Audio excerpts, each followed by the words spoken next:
Our program is based as a development program, so we target on bringing in female drivers in our racing series, in our platforms, and that obviously we want to start that in Sprint Challenge, bringing them up to Carrera Cup, and then of course find the potential candidate who can step up in GT3 racing and also GTP racing.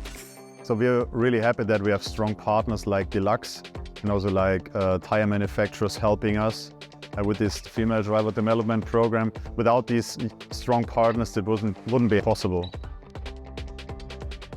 Yes, I feel very privileged to be recognised by Porsche North America.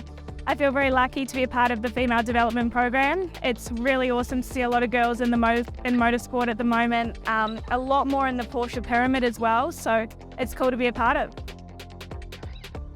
Being part of the female development program is super special. Obviously, having all of the support from Porsche Motorsport is great and something that I'm very appreciative of.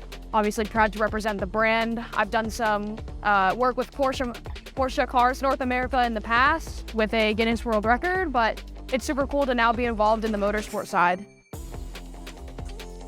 So I got into motorsport when I was 9 years old. I'm a third generation racer. My granddad raced cars, my dad raced go-karts and then cars, and then my older sister raced go-karts as well. After karting for a few years, I then made the step into Super 3 in Australia. From there, I went to Porsches and raced in Porsches in Australia before coming over to the US and racing in Sprint Challenge here.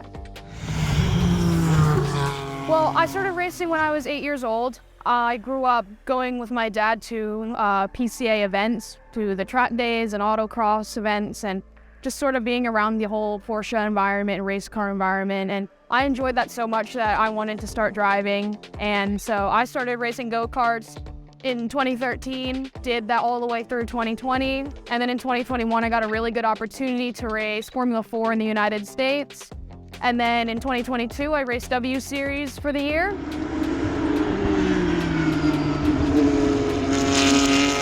So I've always dreamt of being a professional driver in Australia, but I came over to the US last year and I discovered there's a lot more over here. So I'd really like to race in IMSA eventually, and hopefully endurance racing in GT, even WEC one day would be really cool as well. So I love Porsche. If I could continue on with Porsche, I'd love to do that. Obviously, I want to race in Le Mans, pretty much the biggest sports car of endurance race in the world. I'd love to be doing it with Porsche again. I want to be a Porsche factory driver and be able to win with Porsche and, you know, continue on with my relationships with Porsche. And I mean, I grew up watching Porsches and that's how I got into racing, so it'd be super cool to end out my career with Porsche as a factory driver.